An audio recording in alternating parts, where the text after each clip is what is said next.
ሰላም ጤና ይስጥልን የተከበራችሁና የተወደዳችሁ የጣና ቴሌቪዥን ክቡራን ቤተሰቦቻችን እንደምን ዋላችሁ።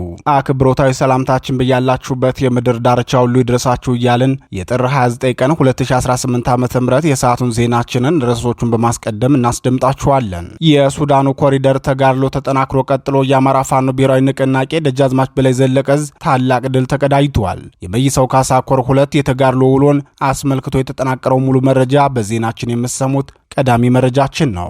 የብልጽግናው አየር ወለድ ኮማንዶ ክፍለ ጦር የፋኖን ብርቱ ክንድ ተቀብሎ ወድቋል። የአጼ ዳዊት ክፍለ ጦር በመራቤቴ አውራጃ ያደረገውን የተጋድሎ ውሎ በዝርዝር አሰናድተነዋል፣ ይደመጣል። የአማራ ፋኖ ብሔራዊ ንቅናቄ ከአንድነት መስረታው ማግስት ጀምሮ በግንባር ተጋድሎ የሚያስመዘግበውን ወታደራዊ ድል የሚመጣጠን የአደረጃጀትና የፖለቲካ ስራውንም በስኬት እያስቀጠለ ነው። ወሎ ቤት አማራ ላይ የተፈጸመውን ወታደራዊ ድል የሚመጣጠን የሰራዊት ሪፎርም ተሰርቷል፣ በዝርዝር እናስደምጣችኋለን። የቀድሞው የአብን መስራችና ሊቀመንበር ዶክተር ደሳለኝ ጫኔ በግንቦቱ ምርጫ ዙሪያ አቋማቸውን ግልጽ አድርገዋል። በለጠ ሞላና ጓደኞቻቸው አብንን ለብልጽግና በሰጡት ወረቀት ጠቅልለው ከሰጡ በኋላ ራሳቸውን ከአብን ያገለሉት ዶክተር ደሳለኝ ስለ ግንቦቱ ምርጫ ያስተላለፉት አቋም ምንድነው የሚለውን እናቀርብላችኋለን። የብልጽግናው ስርዓት ፖለቲካዊና ወታደራዊ ኪሳራው ወደ ማህበራዊና ሞራላዊ ውድቀትም አንደርድሮታል። በመላው ኦሮሚያ ክልል በሚያስፈል መልኩ ስርዓታዊ የንጹሃን እገታና ከእገታ ማስለቀቂያ ገንዘብ እየተካፈሉ መበልጸግን የብልጽግናው መዋቅር ቋሚ ሀብትና ስራው አድርጎታል። በሰሜን ሸዋና በአሩሲ ዞን የተፈጸመውን ስርዓታዊ ነውር በዜናችን ተመልክተነዋል። ሰዓቱ ሲደርስ ይደመጣል። እነዚህንና ሌሎች የተመረጡ መረጃዎችን አሰባስበን ያሰናዳ ነው የሰዓቱ ዜናችን ወደ እናንተ መቅረብ ይጀምራል። በድጋሚ እስከ መጨረሻው አብራችሁን በመቆየት እንድትከታተሉን በአክብሮት እየጋበዝን በቀጥታ ወደ ዝርዝር ዘገባው እናልፋለን።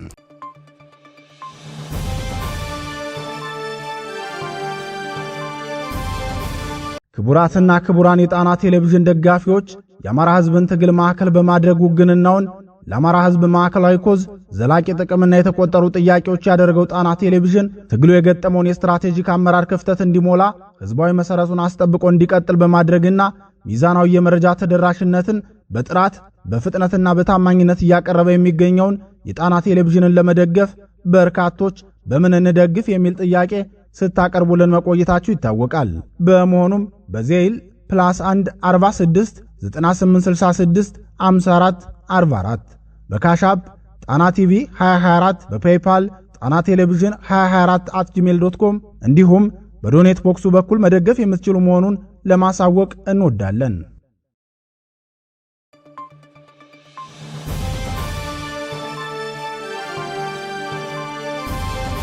ከሪፎርም ማግስት የፋኖ ድል በቋራ የአማራ ፋኖ ብሔራዊ ንቅናቄ ደጃዝማች በላይ ዘለቀ ዕዝ መይሰው ካሳ ኮር 2 በቅርቡ በስሩ የሚገኙትን 4 ክፍለ ጦሮች ሪፎርም ሰርቶ ባጠናቀቀ ማግስት ታላቅ ወታደራዊ ድል መቀዳጀቱ ታወቀ። የዕዙ ቃል አቀባይ አርበኛ ዮሐንስ ንጉሱ ድሉን አስመልክቶ ለጣና ቴሌቪዥን እንደገለጸው የመይሰው ካሳ 2ኛ ኮር 4ኛ ቀኑን ያስቆጠረ ለአስጨራሽ አውደ ውጊያዎችን በቀጠናው የተፋለመ ከፍተኛ ድል እያስመዘገበ ይገኛል ብለዋል።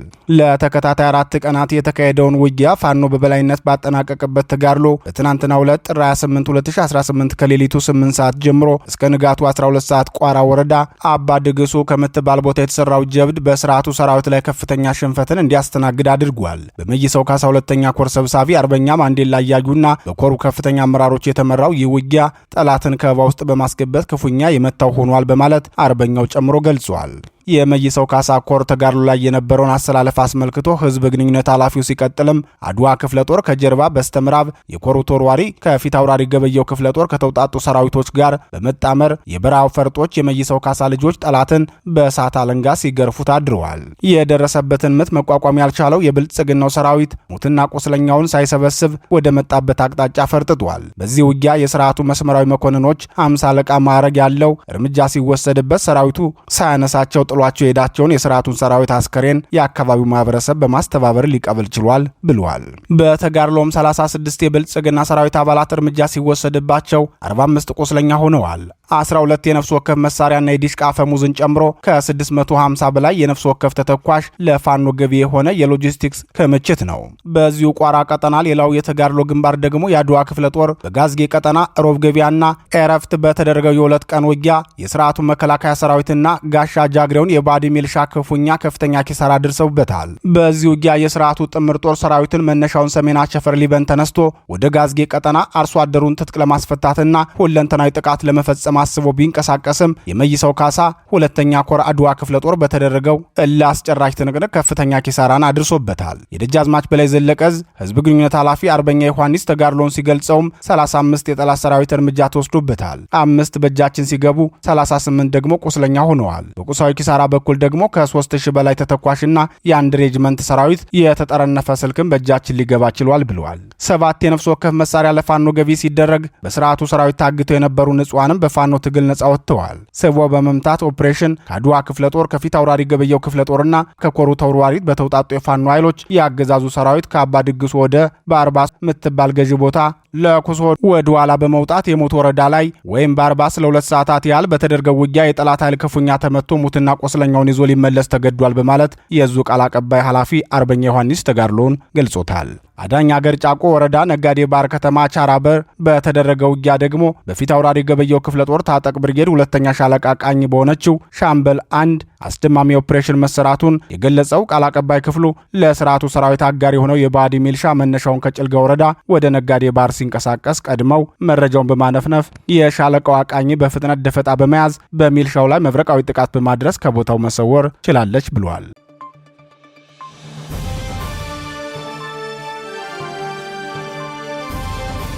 መራቤቴ ላይ የብልጽግናው ኮማንዶ ሰራዊት ተመታ። የአማራ ፋኖ ብሔራዊ ንቅናቄ ሸዋ ጠቅላይ ግዛት ህዝብ በመራቤቴ አውራጃ ባደረገው ተጋድሎ የብልጽግናውን 101ኛ አየር ወለድ ኮማንዶ ክፍለ ጦር ከፍተኛ ኪሳራ አድርሶበታል።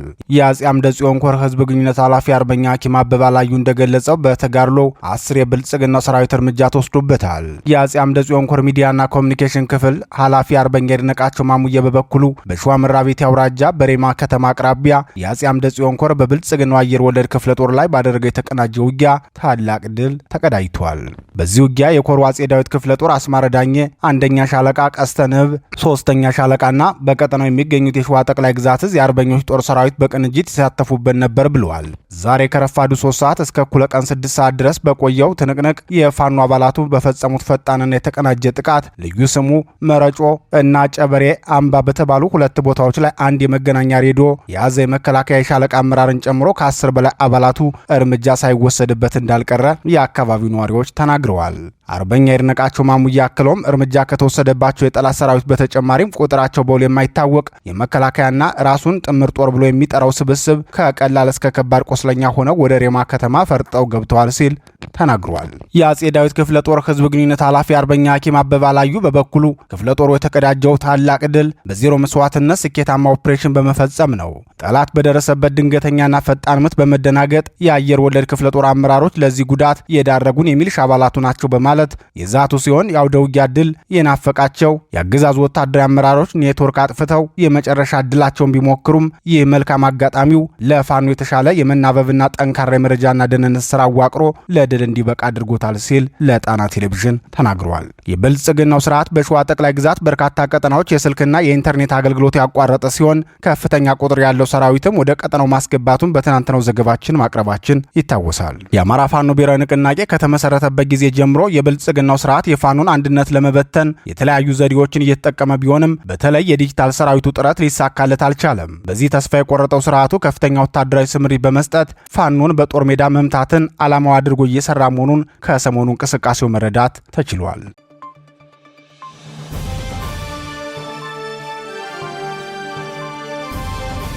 ከግንባር ተጋድሎ በተጓዳኝ የተገኘው ታላቅ ድል።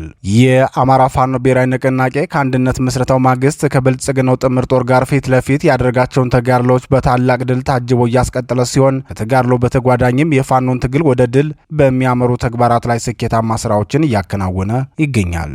የአፋብን አጼ ምኒልክ ዕዝ ላስታ ሳምነው ኮር እሸት ክፍለ ጦር በተከታታይ ከ2 ወራት በላይ ተጋድሎ ያደረገ ሲሆን ከዚህ ተጋድሎ ጎን ለጎን ደግሞ የውጊያ አፈጻጸም ግምገማና የአመራር ሪፎርም መስራቱን አስታውቋል። በዚህም መሰረት ክፍለ ጦሩ ለተከታታይ 3 ቀናት በጥልቀት ከገመገመ በኋላ ሁሉን አቀፍ ተሐድሶ አካሄዱ የአመራር ሪፎርም ስራ ሰርቷል። በተሐድሶ ላይ የተገኙት የአጼ ምኒልክ ዕዝ ምክትል ወታደራዊ አዛዥና የላስታ ሳምነው ኮር ሰብሳቢ አርበኛ ወንድሙ ማሩ፣ የላስታ ጄኔራል አሳምነው ጽጌ ኮር ስትራቴጂክ ጉዳዮች ኃላፊ አርበኛ ተመቸ ቢራራና ሌሎች የኮር አመራሮች ተገኝተው ለሰራዊቱ አቅም ግንባታና ማበረታቻ መስጠታቸውን የኮሩ ህዝብ ግንኙነት ክፍል አስታውቋል። የኮሩ ቃል አቀባይ ክፍል አክሎም እሸት ክፍለ ጦር ወቅቱን የዋጀ በግዳጅ አፈጻጸም የላቀ ሰራዊት እየገነባ ያለ ክፍለ ጦር ሲሆን ከተራ ተዋጊ አባል እስከ ክፍለ ጦር መሪ ቅልቅልና አዲስ አደረጃጀት በመስራት ለቀጣይ ግዳጅ በወትሮ ዝግጁነቱ ላይ ይገኛል። በዚህም መሰረት 13 አባላት ያሉት የአመራር ሪፎርም ስራ ሰርተናል ብለዋል። በአዲሱ ሪፎርም መሰረት የተመደቡት አዳዲሶቹ አመራሮች የተጣለብንን አማራን የመታደግና ትግሉን በታማኝነት የመምራት አደራ በአግባቡ ተወጥተን የአማራን ህዝብ የተደቀነበትን የሉና አደጋና ከዘርፈ ብዙ ስቃይ አላቀን አማራ በማንነቱ የማይሸማቀቅበትና ሁሉን አካታች የሆነ ሀገረ መንግስት እንደምንገነባ ቃል እንገባለን በማለት መሐላ ፈጽመዋል። በዚህም መሰረት አርበኛ መቶ አለቃ በሪሁን ደምሌ የእሸት ክፍለ ጦር ዋና አዛዥ ሆኖ ሲመደብ፣ አርበኛ ፍቃዱ አበባው ደግሞ ምክትል ዋና አዛዥ ሆኖ ተመድቧል። የክፍለ ጦሩ የፖለቲካ ዘርፍ ኃላፊ አርበኛ ደሳለ ወንዴ፣ ወታደራዊ አዛዡን ደግሞ አርበኛ 10 አለቃ አንደበት ወንድም ነው ተመድቦበታል። የእሸት ክፍለ ጦርን አርበኛ ኮስትር አሸነፍ በዘመቻ መሪነት ሲመራው፣ አርበኛ መቶ አለቃ ደስታው አምባው ደግሞ የክፍለ ጦሩ ቃል አቀባይ ኃላፊ ሆኗል። አርበኛ ዮሐንስ አዱኛው የክፍለ ጦር ፋይናንስ ኃላፊነት ላይ ሲመደብ፣ አርበኛ ጌትነት አለምነው ደግሞ የስልጠናና መምሪያ ኃላፊ በመሆን ተመድበዋል። ሌሎች አመራሮችን በኃላፊነት እንዲያታግሉ አደራ ተሰጥቷቸዋል።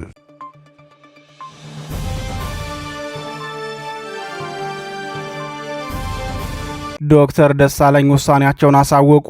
የቀድሞው የአብን ሊቀመንበርና መስራች የነበሩት ዶክተር ደሳለኝ ጫኔ በ2013 ዓ.ም በተካሄደው ምርጫ የባህር ዳር ከተማን ህዝብ ወክለው በፓርላማ ቆይታ ማድረጋቸው ይታወቃል። የፊታችን ግንቦት 24 ቀን 2018 ዓ.ም የብልጽግናው ሊቀመንበር አካሂደዋለሁ የሚለውን ምርጫ አስመልክቶ የግል አቋማቸውን ዛሬ ይፋ አድርገዋል። ዶክተር ደሳለኝ ጫኔ ዛሬ ይፋ ባደረጉት አቋማቸው ያስተላለፉትን መልእክት እንደሚከተለው እናቀርበዋለን። በሰባተኛው ዙር ምርጫ ተሳትፎን አስመልክቶ የተሰጠ መግለጫ።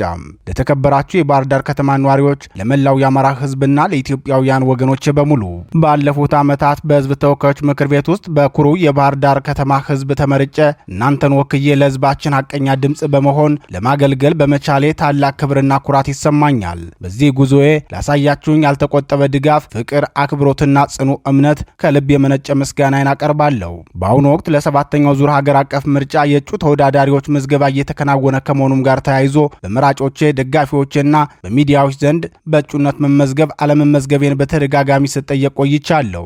አንዳንድ ፓርቲዎችም ባህር ዳርም ሆነ አዲስ አበባ በፈለግኩበት ቦታ በእጩነት እንድቀርብ እድሉን ሰጥተውኝ ነበር። በግልም የመወዳደርን አማራጭ በጥልቀት አስቤበታለሁ። ሆኖም ግን በመጪው ሰባተኛው ዙር ምርጫ ራሴን በእጩነት ላለማቅረብ መወሰኔን ለህዝቤ ይፋ ማድረግ እፈልጋለሁ። ለዚህ ውሳኔ ያበቃኝ ዋናው ምክንያት በአሁኑ ወቅት በሀገራችን ካለው ተጨባጭ ነባራዊ ሁኔታ ጋር የተያዘ ነው። ነፃ ሰላማዊና ፍትሃዊ ምርጫ ለማካሄድ የሚያስችል ምቹ መደላድል አለመኖሩና በፓርላማ ውስጥ ተጨማሪ 5 ዓመታትን በመቆየቴ ለህዝቤ የሚያበረክተው የረባ ጥቅም የሌለው መሆኑንም ተረድቻለሁ። ስለዚህ የስድስተኛው ዙር ፓርላማ እስኪጠናቀቅ ድረስ ባሉት ጥቂት ወራት የኢትዮጵያ ህዝብ እንደራሴነት ስራዬን ቀጥዬ ሰኔ መጨረሻ ላይ የዚህን ዙር የአገልግሎት ዘመኔን የማጠናቀቅ ሲሆን ወደፊት ሀገሬንና ህዝቤን እንዴት ለማገልገል እንደምፈልግ የማሳውቅ ይሆናል። እስካሁኗ ሰዓት ድረስ በጽናት አብራችሁ ለቆማችሁ ቤተሰቦቼ፣ ጓደኞቼ፣ ውድ የባህር ዳር ከተማ ነዋሪዎች፣ ለአማራ ህዝብና ለመላው ኢትዮጵያውያን ወገኖቼ ምስጋናዬ የላቀ ነው። እግዚአብሔር ይባርካችሁ፣ ህዝባችንንና ሀገራችንም ይጠብቅልን።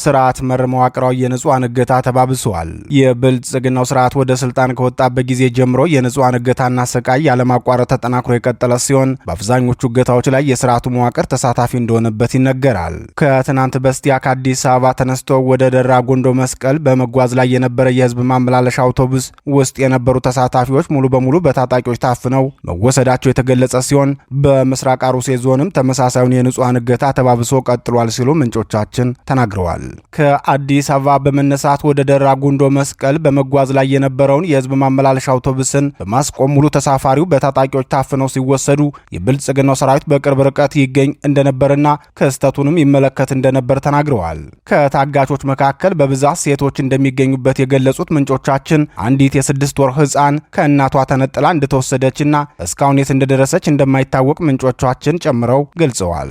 በንጹሃን ዜጎች ላይ የደረሰ የሚገኘው ተደጋጋሚ እገታ የማፈናቀልና የአፍኖ መግደል በዋናነት የሚፈጸሙት ስርዓቱ ባሰማራቸውና የዳቦ ስም በሰጣቸው ታጣቂዎች እንደሆነ የሚናገሩት አስተያየት ሰጪዎች የብልጽግናው ጄኔራሎችና ከፍተኛ የፖለቲካ አመራሮችም ታጋቾችን ለማስለቀቅ ከሚከፈለው ክፍያ ወይም ራንሰም ተከፋይ ስለመሆናቸው በተደጋጋሚ የሚወጡ መረጃዎች ያሳያሉ። በተለይም ከአዲስ አበባ አጓጽዮን ደጀንና ከአዲስ አበባ ደራ መስመር ተከታታይ እገታ በሚፈጸሙበት ወቅት የኦሮሚያ ክልል የጸጥታ አባላትና የብልጽግናው ሰራዊት የወንጀሉ ቀጥተኛ ተሳታፊ መሆናቸውን ምንጮቻችን ይገልጻሉ። በዚህ እገታ ዙሪያ የኢትዮጵያ ዜጎች አብዮታዊ ፓርቲ ኢህአፓ የታገቱ ወገኖቻችን ይለቀቁ ሲል ባወጣው መግለጫ በእገታው ወቅት አንዲት የ6 ዓመት ህፃን ከእናቷ ተነጥላ የት እንደደረሰች እስካሁን አይታወቅም። የዚህችን ህፃን አሁናዊ ሁኔታና የቤተሰቦቿ ስቃይን ለማሰብ እንኳን ይከብዳል። እንዲህ ያሉ የሰላማዊ ሰዎች የሚደረጉ ተደጋጋሚ እገታዎች የየዕለት ዜና ከሆኑ 7 ዓመታትን አስቆጥረዋል። ሁኔታውን አስከፊ የሚያደርገው ደግሞ የዜጎችን ደህንነትና ከቦታ ቦታ የመንቀሳቀስ ነጻነት የሚገታ እንዲሁም ሙሉ በሙሉ ሊባል በሚችል ሁኔታ ንጹሃን ላይ ያነጣጠረ መሆኑ ነው ብለዋል። የታገቱ ወገኖቻችን በአስቸኳይ ይለቀቁ ዘንድ እንጠይቃለን ሲል የሚገልጸው ኢህአፓ ከአዲስ አበባ ተነስቶ ወደ ደራ ጉንዶ መስቀል በመጓዝ ላይ የነበረ የህዝብ ማመላለሻ አውቶቡስ ውስጥ የነበሩ ተሳፋሪዎች በሙሉ በትናንትናው ዕለት ጥር 28 ቀን 2018 ዓ.ም ታግተው መወሰዳቸውን የሚገልጹ መረጃዎች እየወጡ ነው። ይህ አሳዛኝ ተግባር እንዳይፈጸም የመከላከል ኃላፊነት በዋናነት የመንግስት ቢሆንም መንግስት የዜጎቹ ደህንነት ከመጠበቅ ይልቅ በተቃራኒ መቆሙን በተደጋጋሚ አይተናል በማለት ከንጹሃን እገታ ጀርባ ያለውን የስርዓቱን ነውረኝነት ጠቁሟል። ኢህአፓ በመግለጫው አክሎም በጉዳዩ ዙሪያ መንግስት ካሳየው ቸልተኝነትና ምናገባኝ ባይነት በመነሳት መሰል ድርጊቶች የሚፈጸሙት በመንግስታዊ መዋቅር ነው ብለን እንድናስብ አድርጎናል። የኢትዮጵያ ህዝባዊ አብዮታዊ ፓርቲ የሚመለከታቸው አካላት፣ የሚዲያ ተቋማት፣ የኢትዮጵያ ህዝብና አጠቃላይ የሰብአዊ መብት ጉዳይ ግድ ይለናል የሚሉ ዓለም አቀፍ ተቋማት ለታገቱት ንጹሃን ድምፅ እንዲሆኑና የታገቱ ዜጎች ህይወትን ለማዳን ጥረት እንዲደረግ ይህን መሰል ህገወጥ ድርጊቶችን መቋጫ እንዲበጅላቸው መፍትሄውን እንዲያፈላልጉ ባስቸኳይ ይጠይቃል ሲል ድርጊቱን አውግዟል።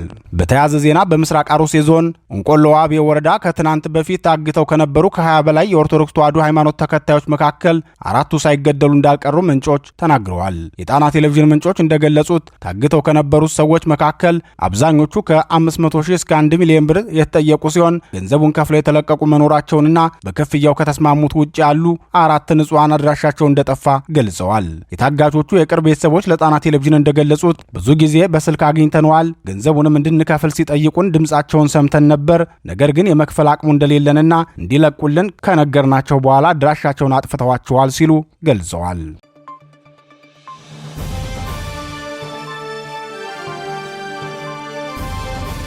ክቡራትና ክቡራን የጣና ቴሌቪዥን ደጋፊዎች የአማራ ሕዝብን ትግል ማዕከል በማድረግ ውግንናውን ለአማራ ሕዝብ ማዕከላዊ ኮዝ ዘላቂ ጥቅምና የተቆጠሩ ጥያቄዎች ያደረገው ጣና ቴሌቪዥን ትግሉ የገጠመውን የስትራቴጂክ አመራር ክፍተት እንዲሞላ ሕዝባዊ መሰረቱን አስጠብቆ እንዲቀጥል በማድረግና ሚዛናዊ የመረጃ ተደራሽነትን በጥራት በፍጥነትና በታማኝነት እያቀረበ የሚገኘውን የጣና ቴሌቪዥንን ለመደገፍ በርካቶች በምን እንደግፍ የሚል ጥያቄ ስታቀርቡልን መቆየታችሁ ይታወቃል።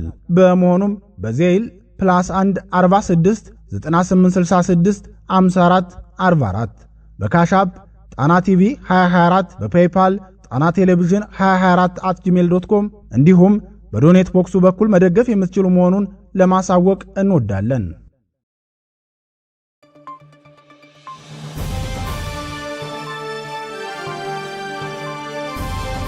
ክቡራትና ክቡራን የጣና ቴሌቪዥን አድማጭ ተመልካቾቻችን የሰዓቱ ዜናችን የተከታተላችሁትን ይመስል ነበር። በምሽቱ ዜናችን እስከምንገናኝ በዚሁ ተሰናበትን። ጤና ይስጥልን።